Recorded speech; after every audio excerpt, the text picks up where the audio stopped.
जो कि physical deficient है वो होता क्या है। अब फिजिकल डेफिशिएंट समझने के लिए बेसिकली आप ये समझिए कि मान के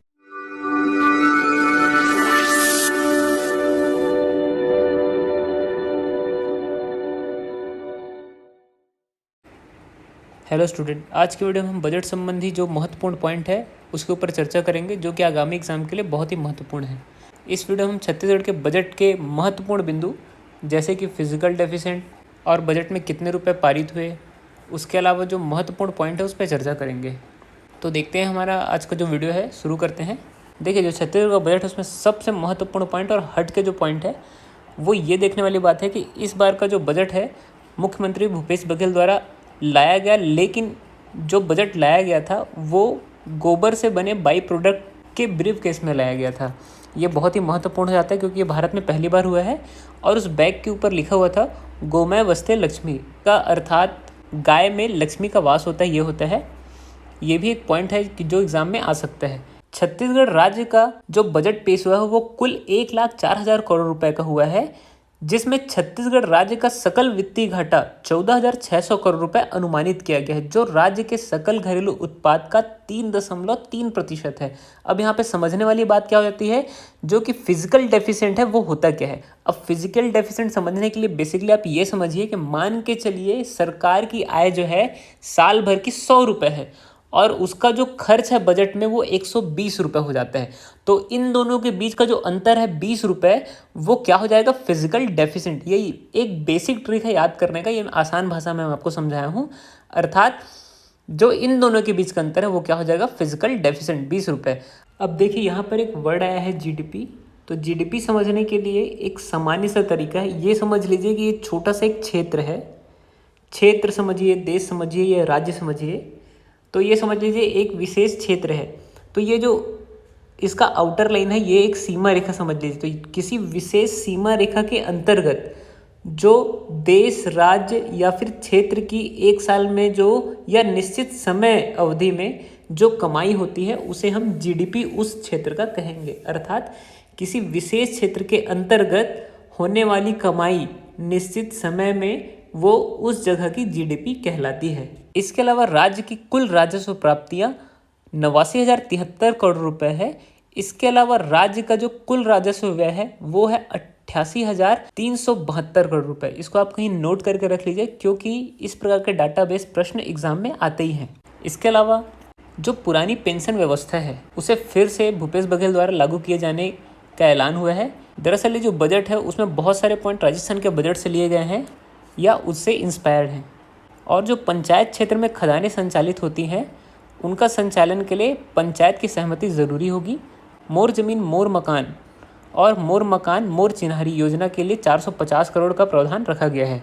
इसके अलावा अमृत मिशन 2.0 के तहत समस्त घरों में नल कनेक्शन प्रदान करने हेतु 200 करोड़ का प्रावधान रखा गया है। देखिए, जो अमृत मिशन है वो जो घर में नल जल योजना है उसके अंतर्गत है। अर्थात प्रत्येक घर में जो नल दिया जाता है वो अमृत मिशन के अंतर्गत दिया जाता है। उसके अलावा खेल की गतिविधियों को बढ़ाने के लिए राजीव युवा मितान क्लब के लिए 75 करोड़ का प्रावधान है, जिसमें ग्रामीण क्षेत्र में 11,664 और नगरीय क्षेत्र में 1,605 क्लबों का निर्माण किया जाएगा। इसके अलावा जिला पंचायत विकास निधि योजना में 22 करोड़ का प्रावधान रखा गया है। इसमें सबसे महत्वपूर्ण पॉइंट ये निकल के आता है कि जो विभिन्न पदाधिकारी उनका जो सैलरी है उसको बढ़ाया गया है। यहाँ पर बिल्कुल याद रखने वाली बात है क्योंकि एग्जाम में के पॉइंट ऑफ व्यू से बहुत ही ज़्यादा ज़रूरी है। जैसे कि जनपद पंचायत विकास निधि में भी 66 करोड़ का प्रावधान रखा गया है, जिसके तहत जिला पंचायत, जनपद पंचायत और ग्राम पंचायत के पदाधिकारियों का मानदेय में वृद्धि की गई है। ये जो मानदेय में वृद्धि की गई है वो इस प्रकार है। जिला पंचायत अध्यक्ष के मानदेय को 15,000 से बढ़ा करके 25,000 कर दिया गया है। जिला पंचायत के उपाध्यक्ष का मानदेय 10,000 से बढ़ा करके 15,000 कर दिया गया है। इसके अलावा जिला पंचायत के सदस्य का मानदेय 6,000 से बढ़ा करके 10,000 प्रति माह कर दिया गया है। ये बहुत ही महत्वपूर्ण होता है, इसको आप कहीं नोट डाउन करके रख लीजिए ताकि ये आपको भूले ना, क्योंकि इस प्रकार के एग्जाम में प्रश्न बनते ही है कि निम्नलिखित में से किसका मानदेय अर्थात जिला पंचायत के अध्यक्ष, उपाध्यक्ष या सदस्य का मानदेय कितना किया गया है। और अगर आपने हमारे चैनल को अभी तक सब्सक्राइब नहीं किया तो प्लीज़ सब्सक्राइब कर दीजिए। इस प्रकार के जो इंपॉर्टेंट पॉइंट है वो हम आपके लिए लाते ही रहेंगे। करने के लिए देखिए, एक तो बेसिक ट्रिक है, एक तो लाइक और शेयर ठोक दीजिए, महाकाल का दबा के लाइक और शेयर ठोक दीजिए।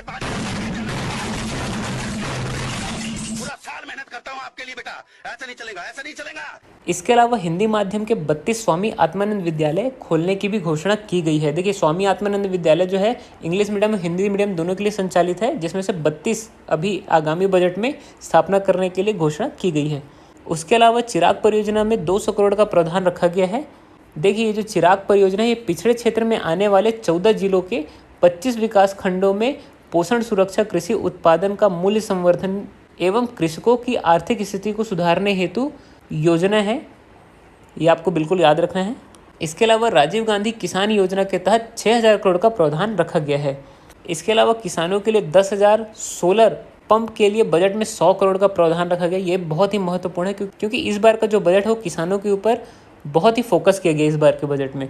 इसके अलावा प्रधानमंत्री आवास योजना के अंतर्गत 800 करोड़ का प्रावधान किया गया है। और देखिए बस्तर में जो पुजारी, बैगा, गुनिया, मांझी जो जनजाति है उन्हें जो राजीव गांधी भूमिहीन कृषक योजना का भी लाभ मिलेगा इस बजट के अंतर्गत। इसके अलावा आगे देखते हैं व्यापम और पीएससी। देखिए ये बहुत ही महत्वपूर्ण पॉइंट हमारे लिए हो जाता है जो स्टूडेंट वर्ग के लोग हैं उनके लिए।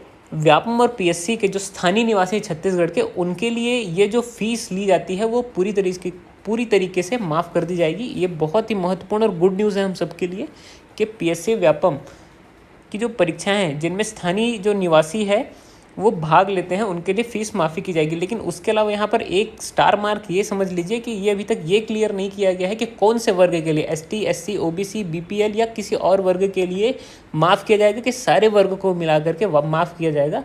तो यहाँ पर जब ये पॉइंट निकल के आएगा कि कौन से वर्ग के लिए स्पेशली माफ़ किया गया, पूरे वर्ग के लिए माफ़ किया गया है, तो इसके बारे में हम डिटेल से आपको शॉर्ट्स में बता देंगे। आगे देखते हैं नानपुर में कोकून बैंक की स्थापना की जाएगी। देखिए ये जो नानपुर है ये बहुत ही महत्वपूर्ण है। ये जगदलपुर में के जस्ट पास में ही नानपुर एक क्षेत्र है जहाँ कोकून बैंक की स्थापना की जाएगी। इसको आप बिल्कुल रट लीजिए, कोकून बैंक की स्थापना कहाँ पे की जाएगी, ये प्रश्न एग्जाम में आ ही सकता है। देखिए हमें जो वीडियो लगा रहे हैं लास्ट में एमसीक्यूज़ भी लगाएंगे क्योंकि बहुत सारे पॉइंट जो है एमसीक्यूज़ में शामिल किए गए हैं, तो उसको आप देखते चलिए ताकि आपको एमसीक्यूज़ वाले पार्ट्स में भी समझ में आ जाए कि कौन से पॉइंट छूटे थे और कौन से पॉइंट एग्जाम में आ सकते हैं। इसके अलावा जो मलखम एकेडमी है वो नारायणपुर में स्थापना की जाएगी। अब ये मलखम एकेडमी क्या होती है, दरअसल एक जो बम्बू टाइप होता है उसमें जो विभिन्न प्रकार की कलाएँ होती है जो कि लोगों द्वारा की जाती है उसे मलखम कहते हैं। इसके अलावा गौठान को महात्मा गांधी ग्रामीण औद्योगिक पार्क के रूप में विकसित करने हेतु 600 करोड़ का प्रावधान है। और महात्मा गांधी की स्मृतियों को संजोने और उनके विचारों पर आधारित विकास के रास्तों को प्रदर्शित करने के लिए नया रायपुर में सेवाग्राम की स्थापना के लिए 5 करोड़ का प्रावधान है। देखिए ये सेवाग्राम कहाँ स्थापित किया जाएगा ये भी प्रश्न आ सकता है, तो नया रायपुर में। तो इस प्रकार के आप जो पॉइंट्स उसको नोट करते हुए चलिए ताकि एग्ज़ाम में आपको आसानी हो। इसके अलावा जो एमसीक्यूज़ वाले पार्ट्स हैं उसको हम देखते हैं क्योंकि ये बहुत ही महत्वपूर्ण होते हैं हमारे लिए, क्योंकि आगामी एग्जाम में एमसीक्यूज़ पैटर्न में ही क्वेश्चन आएंगे। अब देखिए हमारे यहाँ पर पहला प्रश्न जो है राजीव गांधी ग्रामीण भूमि कृषि मजदूर न्याय योजना में 6000 वार्षिक सहायता राशि को बढ़ा करके कितने हज़ार कर दिया गया है। तो यहाँ पर ऑप्शन नंबर सी करेक्ट होगा, 6000 से बढ़ा करके 7000 कर दिया गया है। देखिए मैंने पहले ही बोला कि बहुत से पॉइंट जो है एमसीक्यूज़ में ले करके हम चलेंगे ताकि उसमें जो पॉइंट छूट गया वो इसमें सम्मिलित हो जाए। अगले जो प्रश्न उसको देखते हैं, छत्तीसगढ़ व्यावसायिक परीक्षा मंडल एवं छत्तीसगढ़ लोक सेवा आयोग द्वारा आयोजित किए जाने वाली परीक्षाओं के स्थानीय प्रतिभागियों के लिए शुल्क कितना किया जाने की घोषणा की गई है। तो देखिए जो शुल्क है वो हटा देने की घोषणा की गई, अर्थात जो परीक्षाएं वो निःशुल्क करने की घोषणा की गई। तो ऑप्शन नंबर यहाँ पर डी करेक्ट होगा।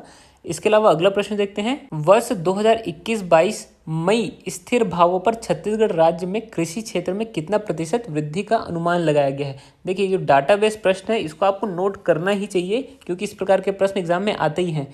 तो जो अनुमानित है वो है 3.88%। इसको बिल्कुल रट के रख लीजिए क्योंकि स्थिर भाव, इसको भी याद रखना बहुत जरूरी है कि स्थिर भाव। इसके अलावा जो अगला प्रश्न उसको देख लेते हैं, वर्ष 2021-22 में सेवा क्षेत्र में कितने प्रतिशत की वृद्धि का अनुमान लगाया गया है। तो ऑप्शन नंबर ए करेक्ट होगा, सेवा क्षेत्र में 8.54%।